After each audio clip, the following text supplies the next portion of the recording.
Ladies and gentlemen, thank you for joining us to another edition of Rolling with the Punches. Today we have a special treat.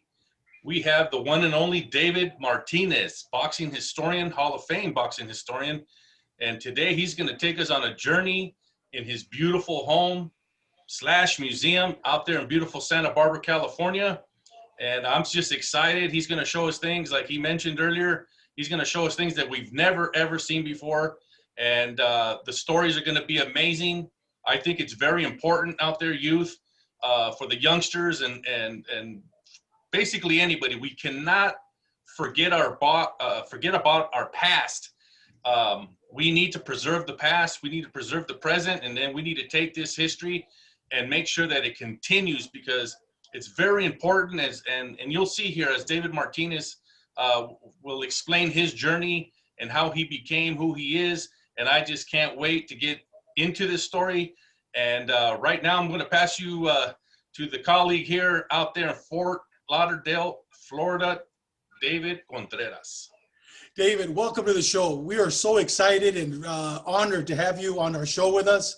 You know, before you build a house, you got to build a foundation, correct? And that foundation needs to be a strong foundation, and you're our foundation.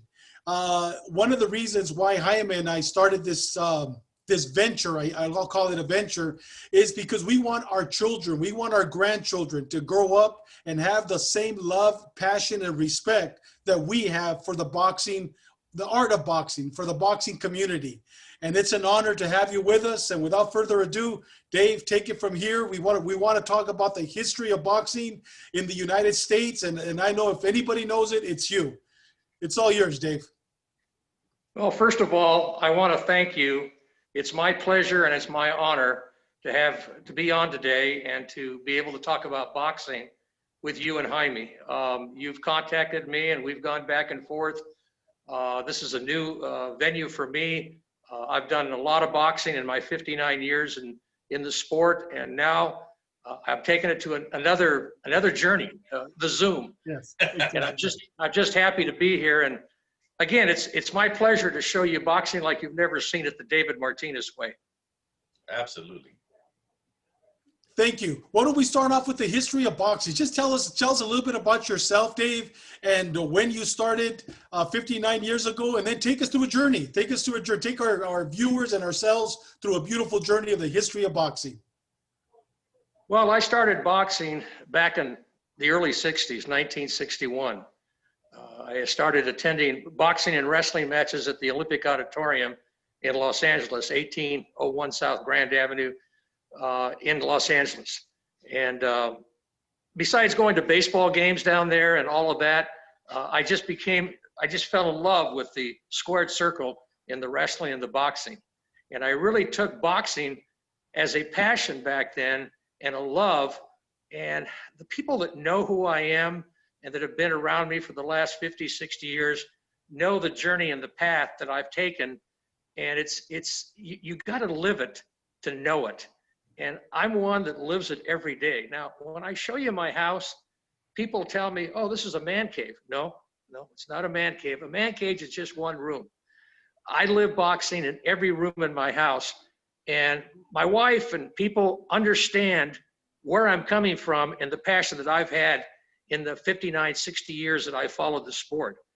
And boxing has changed. Yes, it has, from the days of the old fighters to the new generation of fighters today. The COVID put a little stop to it. Yes, I understand that. But for me as a boxing historian, I have been blessed in my life to be involved in something that I passionately care about and love about. I have people that ask me, gee, you've been doing this? I've been doing this since I was 13, 14 years old. And now in my age, you do the math, I was born in 1948, I'm still with it. I still have that desire and burning love within the veins of my body. And I've done just about everything from writing to being a boxing historian. With the World Boxing Hall of Fame, Dub Harris appointed me to be their historian when I joined them in 1996. And I was with the World Boxing Hall of Fame for 10 years. And I left there in 2007, March to be exact, to get a producer and develop something like what I'm doing now with you, something new, which is a website. And a lot of people thought that the website wouldn't be justifiable, that it would fail after a year or 6 months. And when I heard that, that just fueled me to do the best I can. And the best I can is to give people honesty and credibility. My whole goal with boxing is to give them my wealth in boxing, and 60 years almost, it'll be 60 years this coming January, that I started my involvement in the sport of boxing. And I just can't describe it in words. The Santa Barbara News Press, when I was a young boy back in the late 60s and 70s, I did their boxing beat, but the boxing beat then was actually reversed. Instead of reporting on the fights, what I did is I predicted the fights prior to the fights. Wow. And I had a good ratio, and the news press editor, sports editor there, really liked that. He gravitated to that and said to me, "Gee, you hit it on the button. Are you Jimmy the Greek?" And I go, "No, I'm David Martinez."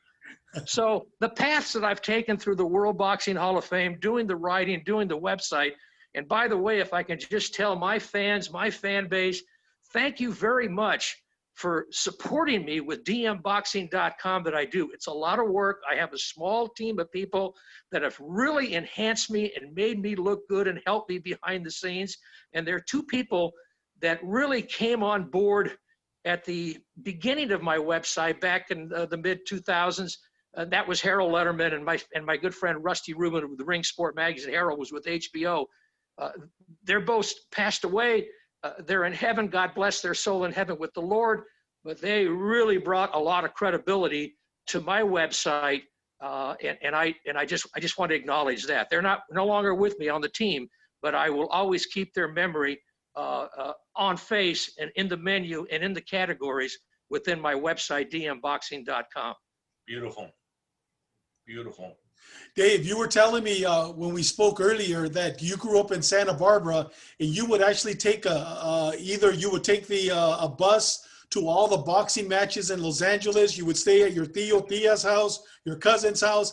That's what, a 2-hour drive, but you would do that every weekend or during the week just to go see all the fights, the Kenny Norton, the Joe Frazier's, all the great fights that were at the Coliseum back then, correct? Yeah, they were at the Coliseum, the Sports Arena, LA Sports Arena, which is no longer there, and of course the Olympic Auditorium. Later, the Forum came into existence, and then of course they had shows at the Valley Music Theater out in, what would that be, Woodland Hills. And I was really blessed to see fighters like Hedgeman Lewis and Mondo Ramos and Carlos Palomino and Armando Muniz and just so on and so on. And I did see Ken Norton. I was ringside in July of 1970 with my uncle and my late wife, my first wife, and we saw, which in my opinion was the greatest heavyweight upset in Los Angeles history, when Jose Luis Garcia knocked out Ken Norton in that fight in July of 1970. I was right there, third row. Did you predict that ringside. one, Dave? Did you predict that fight? No, I did not. I did not predict that one, and I did not predict another one. When Danny Lopez in May of 1974, May 24th exact, at the LA Sports Arena, I really liked Danny Lopez, and I picked him, and I wrote the article on the fight, and I really took some heat on it, or, I was a goat or whatever you want to call it, and Bobby Chacon won that fight by knockout. But again, I just feel so blessed that I was able to, you're right, I took the Greyhound bus because I wasn't driving, and my parents would take me down there and always tell me, you sit in the back of the bus and you don't talk to anybody. And I did, and I went to the Spring Street where the Greyhound depot was at that time, and my uncle and I would go to the Olympic Auditorium and see all these fabulous fights and fighters. Wow, I'm walking right now. I don't know if you can see the background. I'm just panning some of the memorabilia that I have here. And again, it's not a man cave, it's a way of life. Yes, I live it every day. When you live something every day, that love is just embedded in your veins. I'll tell you, you have the perfect wife. My wife only lets me have the man cave. I'll tell you, You have the perfect wife that lets you do that. If she would allow me, I'd do the same thing all throughout my house. What a blessing. I don't know if you can see, I'm in my office now. This is where I produce and where I do all my work for dmboxing.com. It's an office, and it's a library basically, because if I can pull the camera or the phone back a little bit, you can see a little bit behind me there of some of the collectible things that I've had. I've got things here that people just marvel over when they come in here. Oh, here's another thing that I got from Al Nelson. I don't know if you can see Jim Jeffries right here, the cigar box. Can you see that? Yes. Point there. Yeah, Jim Jeffries, Al Nelson, who, you know, and a lot of people ask me, where did you get the knowledge? Did you study? Did you watch films? You got to remember, when I was a young boy, there wasn't an internet where you can go Wikipedia and you could find all these things. To me, in the 59 years that I've been following boxing, the greatest resource is talking to people that lived in eras of Joe Louis, Max Baer, Jack Dempsey. And I met a lot of these people, and, you know, Don Frazier, Nat Flesher, Bert Sugar, Emmanuel Stewart, Al Nelson, to be exact, Hank Kaplan to a small degree. I was able to feed off these people and learn and adapt to what you can't read some of the stuff they told me, because they live it. It's not even in books. And I was just blessed to tap into these people, like people now at my age tap into my resources and boxing knowledge and learn from that. And one of the things that I do is I coach and work in a gym with the kids. And that might be my biggest joy at my age now, is working with them. And these are kids that never heard of Alexis Arguello, never heard of Roberto Duran. As funny as that may sound, there are people that don't even know who Cassius Clay was. You know, Muhammad Ali, you know, he changed his name in 64. But to teach these kids and give them that wealth, they look at me like a mentor, and like I looked at the boxing historians and the people that were in my life growing up, in the boxing knowledge. My dad was a barber, and in his barbershop, he had a little quote in there. It says, "Look sharp, be sharp, and feel sharp." It was the old Gillette advertisement they had on the Friday night fights back in the 60s. Now, I grant you that the kids at the gym, their parents weren't even born in the 60s, but I always remembered that quote because my dad always kept my hair short and clean, and it was something that to look sharp, feel sharp, and be sharp. And it was the lead commercial on the Gillette fight. I don't know if you remember that, Jaime. You go back that far? I was born in 68, so. Oh, okay. So this was way before you were even around. David, I know that you remember that, because I think we talked about that briefly. Those. Yes. Yeah. 1960, yes. Yeah, 1960, 61, you know, Ruben Hurricane Carter, Luis Rodriguez, Emil Griffith, you know, Sugar Ramos, you know, Vicente Saldivar, you know, all those fighters that were on TV back in those days. Yeah. Now, the good thing that I could tell you is that my father and my uncles and everyone I grew up with, they did a great job bringing us up to speed with the history of the fighters you just mentioned. And it just gave me that love early on. And that's why I think it's important for a historian like you, and then people just like us, just the normal boxing fan, to continue teaching these history lessons to our kids and to our grandkids. So these stories don't, you know, that they're not lost. And it's very important. And I just appreciate it. And one thing before I forget, I know that you predicted fights back in the day, but we're going to ask you about the prediction of this week's fight with Lomachenko and Teofimo Lopez. So don't let me forget about asking that. No, I can answer that question for you right now. That is actually easy for me. I'm just thrilled that boxing is getting a match like that, because boxing, and I'm not blaming the COVID and the pandemic, but it took kind of a sidestep, just like all the other sports, the basketball, the football, the hockey, all that. And here we are coming up to 2 title holders, a lightweight unification fight, Saturday night, Lomachenko and Lopez. And the minute they signed that fight, there wasn't a doubt in my mind, and nothing conclusive has changed my mind since they signed that thing, that thing's been postponed actually twice. They were supposed to fight back in April and early October. Now they're fighting this Saturday. I like Lomachenko. And why do I like him? He's just a complete fighter. And until he's proved me wrong, I won't bet against him. I'm not taking anything away from Lopez. He's a little one-dimensional. He hits hard. He's young. He's hungry. He's a fantastic, undefeated fighter, great prospect. But, you know, I will always take a pure boxer. And I think, and I'm not saying that Lopez is not a good boxer. He's got a great fight. I think the fight will be competitive for 4 rounds. Then Lomachenko will turn that around and make the adjustments. And that fight will end either late 10th, 11th, 12th round, or it'll go to a decision. I just cannot see, and I would be perfectly honest with you to say, I would be very surprised if Lomachenko lost that fight. He wants those belts, and they're both in shape, and you're going to see a good match this coming. And you know what? The hypocrisy, the irony of this is that fight's a freebie. It's on ESPN. It's not a pay-per-view, and I got to give compliments to the promoters and ESPN for showing that fight. Absolutely. I'm excited about that piece just alone. Yeah, and you know, if you recall in history, when have you seen fights of this magnitude? One fight that comes into mind is the first Sugar Ray Leonard fight with Roberto Duran. 2 fighters in their peak. Leonard had they moved up to, he was welterweight. And then the other fight was Tommy Hearns when he fought Sugar Ray in the first fight. Hearns came in undefeated. Leonard had the 1 loss in Montreal to Duran. Those are fights that are just, I get goosebumps just even thinking about them then or now, watching them back then. And here's a fight that I do believe the magnitude will live up to its expectations. Wow. What do you think about that, David? What's that? So Yes. what do you think? So let's say Lomachenko takes him out. I mean, do you see Lomachenko has a very interesting statistic on his resume. In all of his title fights, he's not knocked out, but he's knocked down all of their opponents. So the people that say that he doesn't have a punch, I don't know what they're looking at, but I just think this fight will be very competitive for 4 rounds.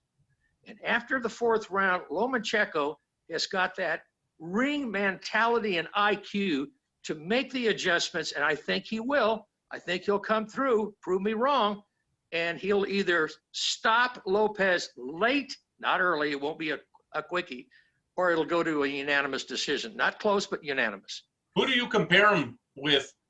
Someone in the past? Oh, there's a lot of fighters that I can compare him with. One that comes to mind as a great amateur was Kid Chocolate. I used to talk to Emil Di Loretto from Hartford, Connecticut, who was his first wife was a distant relative to Bat Battolino. And he used to tell me that there was a complete, and I, of course, back when I was a kid and learning from all these people that either came into my father's barbershop or that I met through the boxing circuit, would tell me about these old fighters. So Kid Chocolate comes to mind, and so does Willie Pep, because they were complete fighters. Pep didn't have the knockout, but they were complete boxers, and they always found a way to win. And pound for pound, until Lomachenko retires, and I have Willie Pep as one of my top 5 pound for pound greatest fighters of all time because of that. And Lomachenko is just, he's almost like, I want to say a different zone or a different level, but he is just absolutely fantastic. And he's proven me wrong. The Linares fight, when he fought Jorge Linares, really opened my eyes because he got dropped, he came back, he made the adjustments, and this just might be a carbon copy of that fight. Wow. David, how do you see, who do you compare Teofimo Lopez to? Do you compare him to a Duran?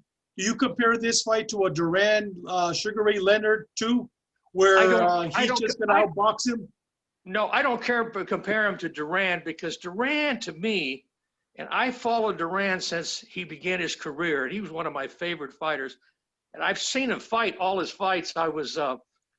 He was he would be like the wild bull of the pampas or the raging wolf in the woods fighting a domestic animal. Duran was at a different level. I rate Duran number 2 at 135 lightweight. I don't put him in other weight categories because at lightweight, he was unbeatable. He lost the fight, which was a non-title fight, to Beston de Jesus. Yes, I grant you that.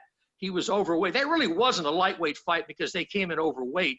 Mm-hmm. But Duran, he was just at a different level. The only fighter, in my opinion, in my historical findings and talking to people that actually saw these older fighters fight, I rate Duran number 2 at 135, right behind Benny Litter. Joe Gans would be number 3. What about Julio Cesar Chavez Sr.? Where do you rate him? Well, the Mexican fighters, I have my own list. Okay. And you got to remember that I don't rate fighters when I do the calculations on who fought who or who beat who, because with the exception maybe when Duran fought Leonard at welterweight or Hearns fought Leonard, those fighters at that time were at the peak of their careers.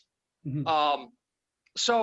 A good example would be Jack Dempsey fought Gene Tunney and he lost twice. Okay, who do I rate higher? I rate Dempsey higher.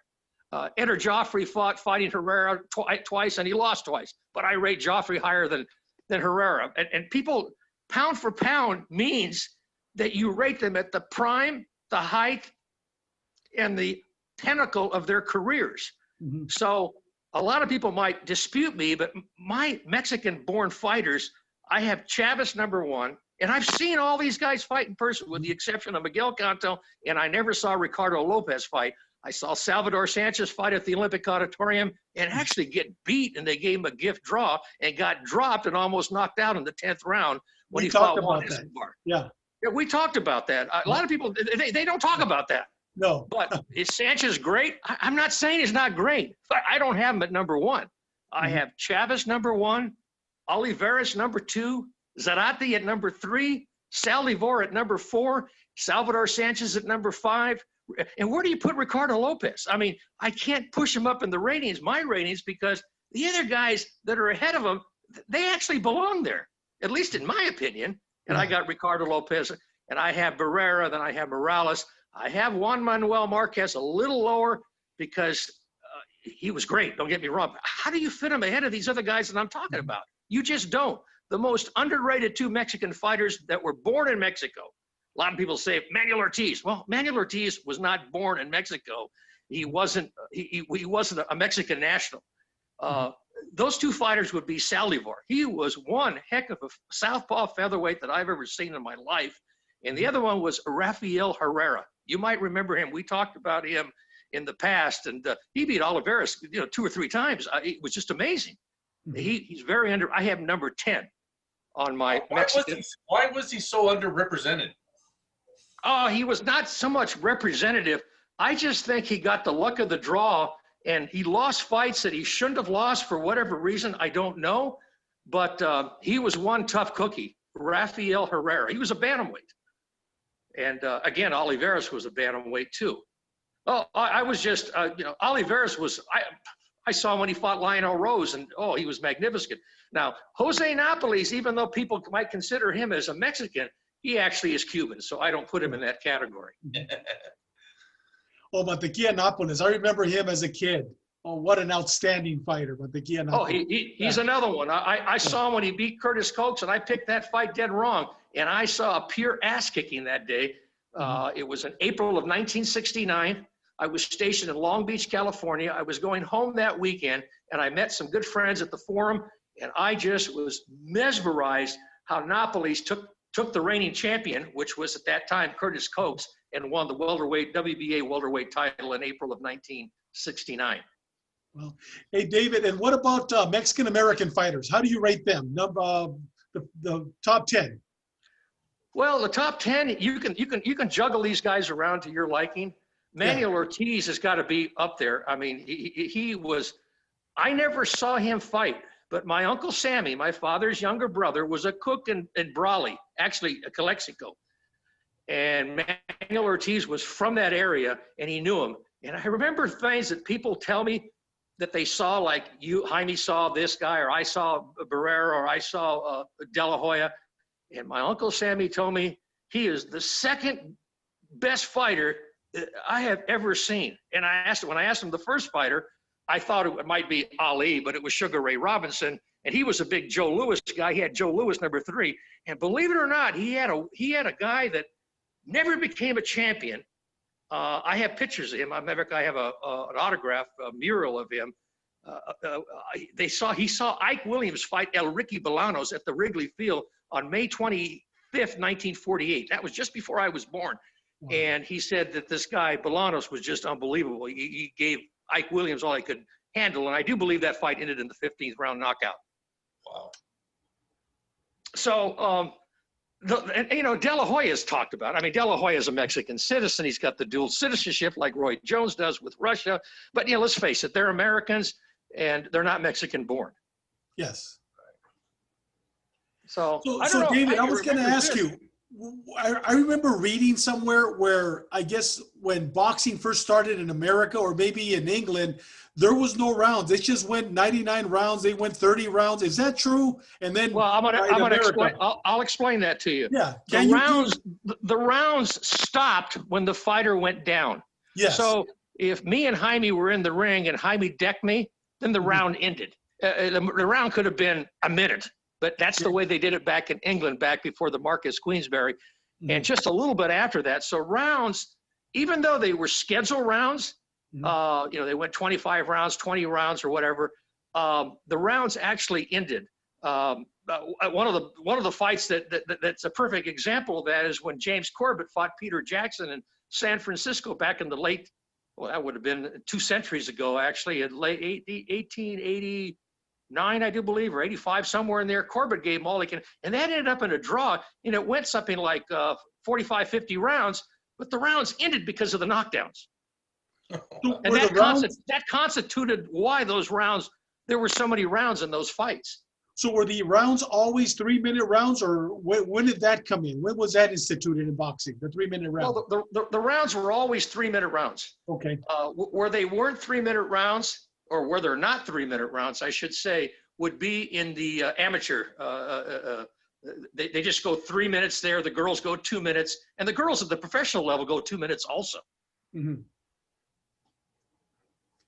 Wow. So was it in 1984 when they went from 15 to 12 rounds, or what year was that? I do believe it was the mid 80s. I don't want to tell you something I don't have a record on my head on. It was right around that time. I think Larry Holmes in the fight when Howard Cosell was pathetically mad because he was fighting these guys that just winning Randall Tex Cobb. Yeah. Then of course. Here, I'll show you a tape that I have on exactly that subject in my office that was sent to me by my good friend in Chicago, Steve Corbo. And here's Dooku Kim. And Dooku Kim was the guy that, that died when he fought Ray Boom Boom Mancini for that lightweight championship. I haven't seen this particular CD yet, but I will view it later. This is more about him and his family, but that really opened up a lot of eyes, the WBC to be exact, to reduce rounds from 15 to 12. Now, I'll grant you that probably safety-wise is an excellent decision. But me, being an old school guy, I'm a 15-round guy. When I compare fighters fighting like Monzon versus Hagler, a dream fight, who would have won? Well, I think Monzon would have beat him, even though Hagler was my favorite fighter. I got to be honest with myself. Those rounds I always constitute to be 15 rounds. Mm-hmm. There's Hagler right here. I don't know if you can see him or not. He was phenomenal. I saw him train. Yeah, I saw him train in, was it 1983, September, just before he fought Roberto Duran out at the Americana in Palm Springs. The Americana is not there anymore, but he was phenomenal. Yeah, he was one of my favorites, David. He definitely, he was a great fighter. I loved just his presence in the ring. And I remember, when he was upset, I believe it was after the Leonard fight that he took that long leave of absence, basically from the world. And I was always wondering what happened to him. And then, I think it was 10, 15 years later that he started resurfacing to the public, the boxing public, I should say. Well, yeah, he was disappointed with the decision. I actually agree with Lou Filippo, who scored the fight 115-113. That's just my opinion. I thought the punches were a little harder. He didn't throw as many as Leonard. I'll grant you that. He got himself in the hole at the beginning of that fight by fighting orthodox when he's a pure southpaw, and he should have stayed with the game plan. That might have been his mistake, and also the size of the ring, and also that fight being 12 rounds and not 15. By the way, here's Bolanos right here. Wow. And Ricky Bolanos. He was a great welterweight. Nobody talks about it. They don't even know who he is. You ask kids today, or you even ask people my age who he was, and they think you're talking about General Custer in the Civil War. They just don't know. And you can't blame them because they don't follow the boxing and the history like I do. David, why didn't you ever become a judge? Did you ever consider becoming a judge? I mean, having all this expertise that you have, I mean, knowing the punches, knowing the rules or regulations, did you ever consider becoming a judge, or were you ever a judge? Yes, I was. That's a great question. I got involved when I was at the old Casa de la Raso Primo Boxing Club with the kids here in Santa Barbara, the late 70s through the 90s. I got approached by a fellow, I can't remember what his first name was. I do believe his name was Ruben. His last name was Zambrano, to come. He liked what he saw, and I was reffing all the amateur fights in Santa Barbara at that time. And what that led up to was the USA ABF, with the USA Amateur Federation. And they asked me to come in and be a judge and be a referee. And I did that probably, it took a hardship on my marriage at the time, and I'll tell you why. I was gone every weekend, so I couldn't, I was in Echo Park, or I was in Westminster, or I was in San Diego, or sometimes Santa Maria, Bakersfield, and I enjoyed what I was doing, but you sacrificed.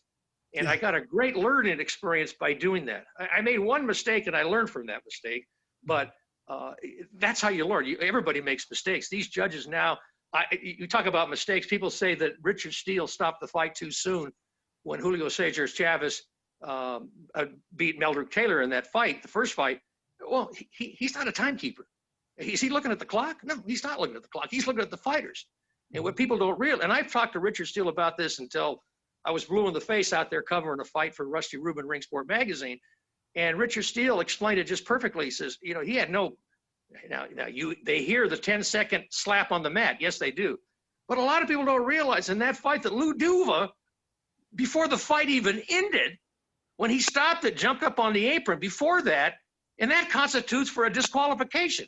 Right. And it's in the rule books. It's in my rule books. I have the rules of judges. I've read that thing like I'm studying for an exam in college or high school. And when a second enters the ring, the fight is over. Or up on the apron like that. He was up there yelling at the guy, and that's not talked about. And I've seen that fight a countless amount of times, and I actually agree with Richard Steele. That's why they have a timekeeper. He's not looking at a clock. And and I hear people complain about it. And a lot of the complaints, I would say 50% of these people just don't like Chavez. That's true. That's so true. And I'm just telling you from my perspective. Jaime, you and I have talked about this, that I give predictions, I give accounts of boxing, I give my wealth in terms of the knowledge that I have. I never put myself in a position to try to change anybody's mind. Somebody will ask me I got 3 common questions that are asked of me. Who would win in their primes between Muhammad Ali and Mike Tyson? To me, that's an easy question. I've seen them both in their primes. Ali would win that fight. And the people want to argue with me, and I say, hey, listen, you asked me a question. I gave you my honest opinion. I do the mirror on the wall 100 times, and that doesn't change. Ali in a 15-round fight. Actually, that's a stoppage in 11 rounds. Then the other question is, who's the greatest fighter that ever lived? A lot of people say Ali is. A lot of people say Duran is, or Harry Greb. Well, to me, it's Sugar Ray Robinson. And I had the pleasure of meeting Sugar Ray Robinson and his second wife, Millie. And we became friends back in the mid-late 80s before he died. And then she would send me Christmas cards, and she was mesmerized, not with my boxing knowledge and asking questions about certain fighters that Sugar Ray Robinson fought, because I asked Millie Robinson right to her face. I said, who was Robinson's toughest opponent? Was it Jake LaMotta? Which I would have thought it would have been. She looked at me, this little lady, little black woman, looked at me, real nice lady. I loved her. God, if you could make her do a teddy bear, I'd get 100 of them and put them on my bed. She said, no, it was Fritzy Zivik. I never knew that. She knew it because, of course, What credibility is that? She was married to Sugar Ray Robinson. Those are stories that you just can't make up. No, you I mean, can't. they're just stories that And you don't hear it. You'll never hear it. You don't read about that in books, or maybe you do now. Yeah, and there are stories like that. One of my favorites, just to elaborate a little bit, is I was very good friends with Jerry Corey. As a matter of fact, you can see his picture right. Well, I got his picture there behind. I don't know if you can see all that right in there. Yes, we can see it. Yeah, and Jerry was a good friend of mine. I enjoyed him. He was another one that never won a title. He fought Jimmy Ellis in '68. I was in Vietnam at the time, so I wasn't here. But my dad, there was no way of finding out because there was no internet or anything like that. And I didn't find out until months after I came home what happened. Or actually, I heard in a letter, but letters over there took, 2-3 weeks to get. And I talked to Dick Sadler. I don't know if you know who Dick Sadler is. He was George Foreman's trainer. And when Jerry Corey was knocking out people like Ron Lyle, Buster Mathis, Ernie Shavers, I'm talking about knocking them out and beating them convincingly. That opened their eyes. And Dick Sadler and I were very good friends before he died. Great trainer. I loved him. He was with George Foreman. I love George Foreman. I got a great picture of Foreman when I was with the World Bodybuilding. You can see it up on the wall here. You see that up there on the wall there? Yes. Up there, there's Foreman there. George Foreman's just great. I just love him. George Foreman and George Chuvalo were just two class acts. Nice. And so was the other kid that died. He's right here. Sadly enough, Diego Corrales. Do you see that right there? Yes. That's Diego Corrales. Broke my heart that day. It just broke my heart. He was such a nice, pleasant kid.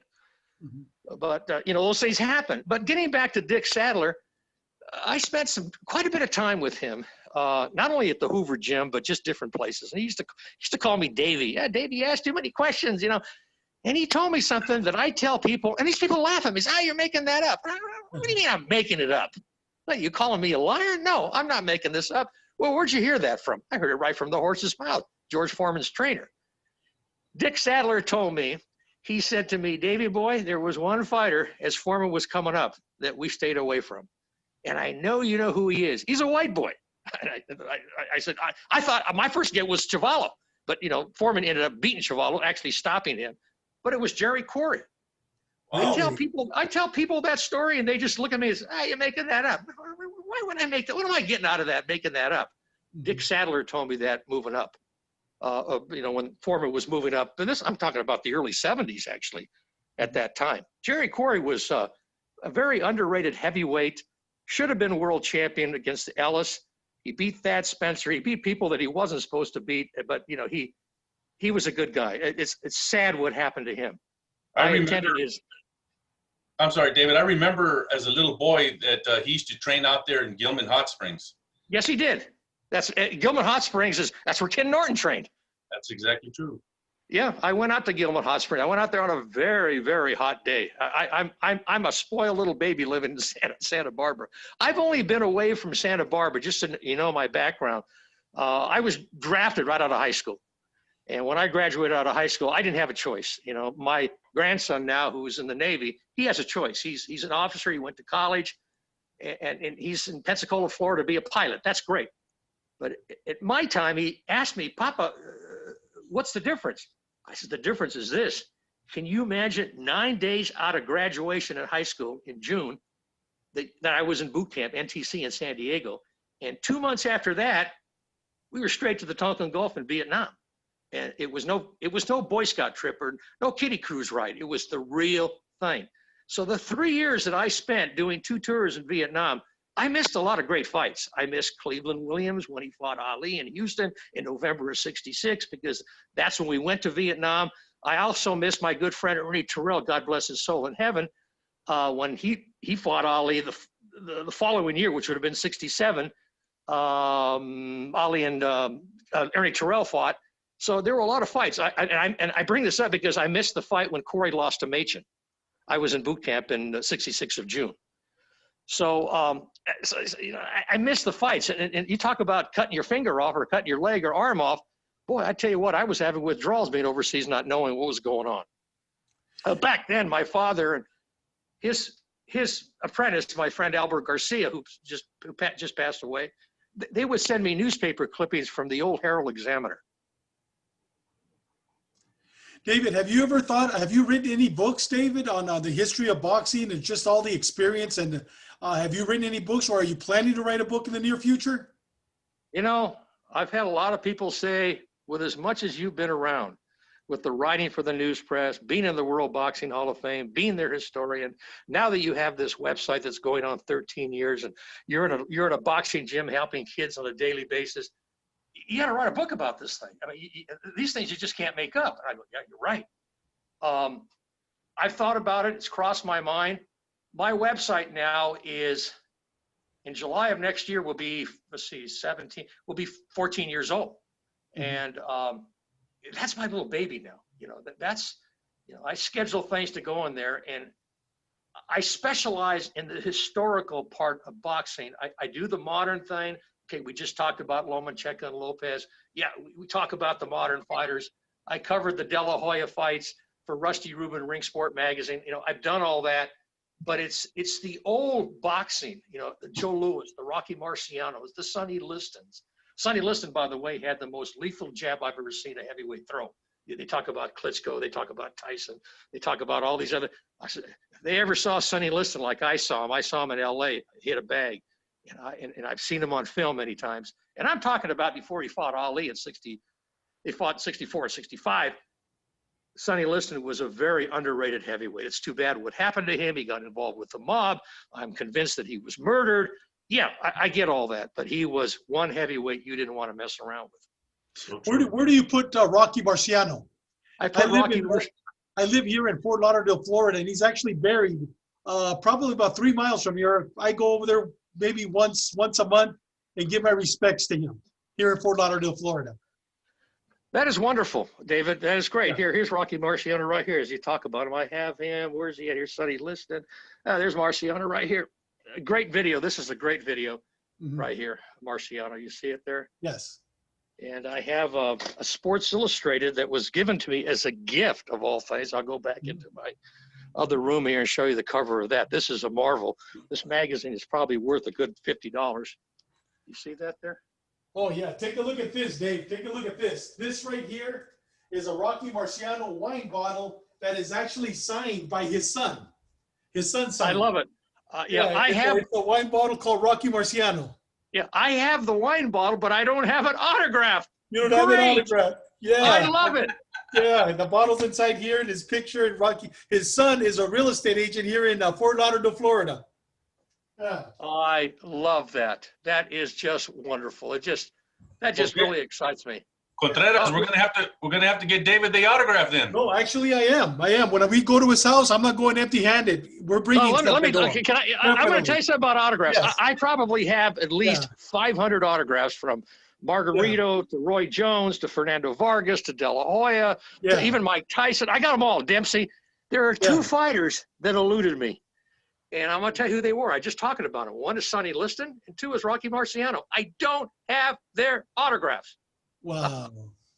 You know, people come in my house and say, "Oh, you have everything." Well, I don't have everything, but I have a lot. Yes, I do.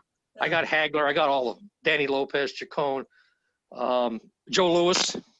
I even got Sugar Ray Robinson. I don't know if you can see Robinson here. He signed this picture. He's with Hogan Kid Basie right there. Wow. Well, Dave, you know what? We're running out of time, but you know what? You definitely need to come back. One of the things that I think our next show, Jaime, if it's okay with you, I'd like to, Dave, to really just talk about the referees. Just give us all the experience, and maybe another one on the judges. You know, how they become judges, as he has the rule books. And then, I mean, my God, I'm in heaven right now just listening to Dave. Well, let me just leave you with 30 seconds. Okay. I know you're on a time restriction. You asked me where I rate Marciano. You remember, Marciano was a small heavyweight. So when I tell people where I rate him, and I got it implanted in my head, I'm going to tell you my top 10 heavyweights right now real quickly. I rate him pound for pound. Marciano is, let me see, I got a picture. You can see his poster right up there. Where's it at? Right above the hats there. See there? Yes. Uh-huh. That's Marciano up there. You rate him pound for pound at the height and peak and pinnacle of his career. Not who he fight or how big he was or who would beat him or would Klitschko beat him or Tyson Fury. These people get wrapped up with that. I rate Marciano number 5. I rate Ali number 1, Joe Louis number 2. Number 3, I put Jack Johnson in there. Those are my top 3 heavyweights. I got Jack Dempsey at number 4. I got number 5, I got Rocky Marciano. Number 6, I have Sam Langford. Number 7, I have Gene Tunney. And next time I come on your show, I'll tell you an interview I did with Gene Tunney's son, which was really educational for me back in the day. Tunney, and then after Tunney, I have Larry Holmes, which is very underrated. Then I have Ezra Charles.